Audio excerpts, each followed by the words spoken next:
Happy New Year to you. I hope you're having a great holiday season. Just wanted to share one of my learnings from 2019. I don't know that it's the first time I've really had this learning, but it feels very, very important for me at this time. And that is, I'm finding more ease and acceptance and surrender, in particular, how I'm relating with other people. And I could say it as a learning to really go be a lot easier on other people. And that might seem like total common sense to you, but for me, it's been probably a lifelong journey of slowing down, of easing up, of being at peace. I grew up with ADHD and a lot of drive. I'm the middle of six kids, and very close, a year and 8 months younger than my older brother. So I was always chasing him and trying to overtake him and outdo him. And so I grew up with a really um, intense nervous system. And it's taken me, I'm 45 now, it's taken me a long time to really get to this point where I can slow down and have patience and I think in people I hire and people I collaborate with and people, from my personal assistant to my coaches, I demand a lot. I push, I request, for improvements, and just got to a point in a few relationships this year where it really just was clear that my continually pointing out how to be better and reminding them of what I wanted,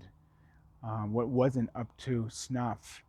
Just got to a point where the relationships, a couple of relationships, just felt like they were not um, working well. I wasn't getting the results I wanted. There wasn't good energy. And, I'm at a point in my life where my work is all about what I love to do. And I want to enjoy the people that I work with. And I want to enjoy the experiences that I'm having both at work and play. So if there's a relationship that's strained or somebody's feeling judged or not appreciated, I can sense that, and it's really important to me at this point to maintain really positive relationships. And I think where I failed at it was assuming that if I pay someone, I have the right to make demands, and just recognizing that that's true. And if my demands get to a certain point where they're just putting out the fire that is inside someone to perform well and produce what it is that I'm wanting them to produce or that we're collaborating on, it's just not worth it. And so my intention for 2020 is to be more patient and to go easier on myself and others, and to really, for me, I think is recognizing that things unfold in time and recognizing that it doesn't have to all happen right away.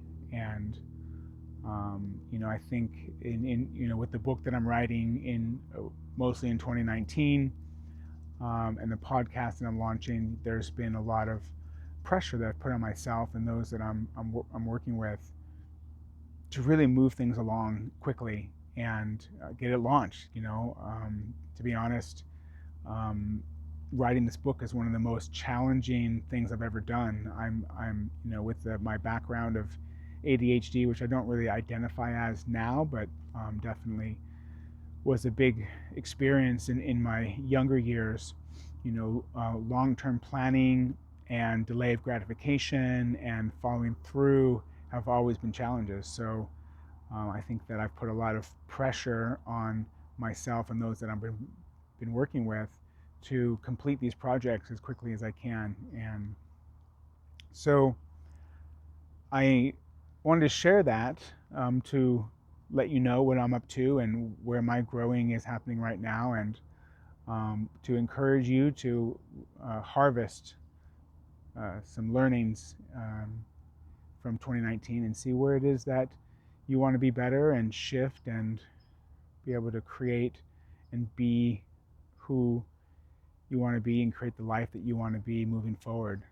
And so if you haven't done so already, I encourage you to do an inventory of your 2019 and see what comes up as what your learnings are at a starting point, and maybe write those down, and from there maybe create what your intentions would be for 2020. So hope you enjoyed hearing a little bit about my world, and I'd love to have any questions or comments from you, how this impacted you, or what you'd love to know more about, either about your process or my experience, and wishing you a wonderful 2020.